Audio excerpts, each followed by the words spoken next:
In today's video, I'm going to show you how to install Firefox browser on Windows 11 in just a few simple steps. If you want a fast, secure, and easy way to get Firefox up and running on your PC, this tutorial will walk you through the entire process from start to finish. And if this video helps you out, make sure to hit the like button and subscribe for more helpful tech tutorials every week. Alright, let's get into it. First, open Microsoft Edge on your Windows 11 computer. You can do this from the taskbar, the Start menu, or by searching for Edge in the Windows search bar. Once the browser opens, go to the official Firefox website.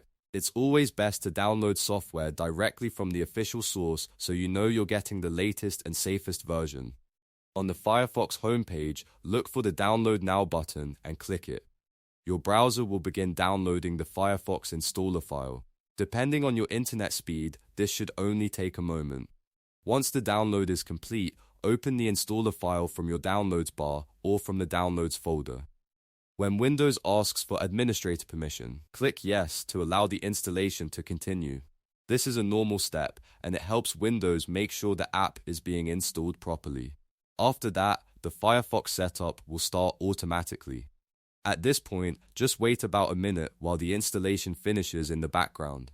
You may see a progress bar during this time, and there's usually nothing else you need to do.